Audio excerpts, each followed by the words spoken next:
Subscribe कीजिए अपने भक्ति प्रसाद चैनल को और भक्ति का आनंद लीजिए।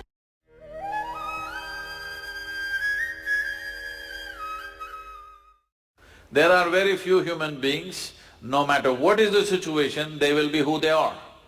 You must see this.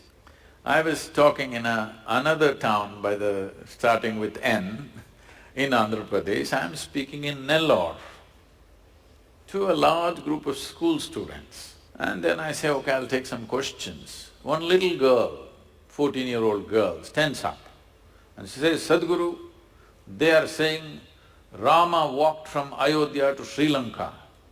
Is it practical that somebody can walk from Ayodhya to Sri Lanka, or is it just a story? Then I look at her and say, see, you're still a young girl.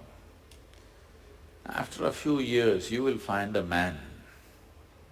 When you find your man, do you want that kind of a man that if you get lost, he will walk all the way?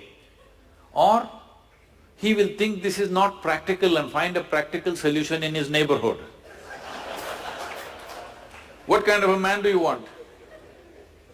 Well, even the little girl knows what kind of a man she wants. Now, why this question I'm bringing this up is, I want you to listen to this carefully, not reacting all the bhaktas. Rama's life is a disaster, a continuous disaster.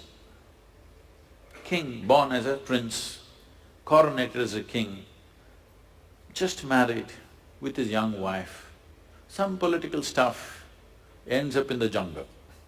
Living in the jungle, some television show may be showing it as some kind of a romantic affair, okay? Living in the jungle is not a romantic affair, believe me. I have individually, by myself, I've lasted in the jungle for weeks on end by myself, eating out of the jungle. After 3-4 weeks when I came out into the town, people wouldn't recognize me. That's how it would be. So with a young wife, she's not a tribal woman, she's a princess. Living with her in the jungle is not a romantic affair, it's a tough life. Knowing that it's very difficult, his brother also follows him to assist both of them because he knows what will he do with this young woman in the jungle. Then as if that was not enough, his wife gets kidnapped, Sri Lanka. And then, because the wife means so much to him, he walks all the way, despondent, not a nice trek, not knowing whether she is alive or dead or what has happened to her. He walks down all the way, builds up a Tamil army, goes across, burns down a beautiful city, kills many people, gets back his wife, goes home. Now the wife is pregnant, no sonogram. So he doesn't know whether it's a boy or a girl or boys or girls or what. This is important for a king. For a king, it's very important that he has a son because it has to continue. But then once again some political situation, he sends his fully pregnant wife to the jungle. She goes there, delivers 2 boys, he doesn't know. And then he gets into a battle with his own children. If at all, if there can be a true disaster in your life, in anybody's life, knowingly or unknowingly you killed your own children, this is the worst thing that can happen to you. It almost happened to him. He almost killed them. Somehow, by fate, whatever situation, he did not kill them, he almost killed them. He did his best to kill them without knowing who they are.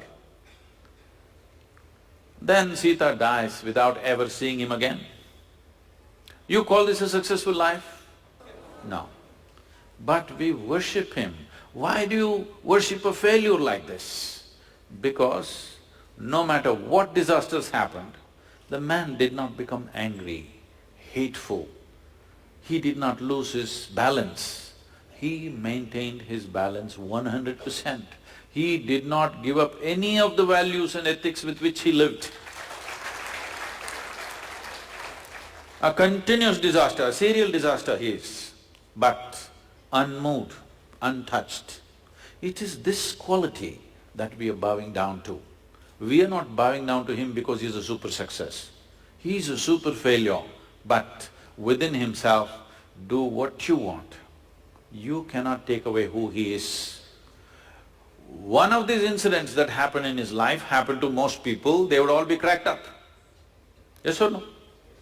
Just one of these disasters happened in people's lives, they will crack up in their minds. Serial disasters, but total balance. We are bowing down to that quality because this is inner management.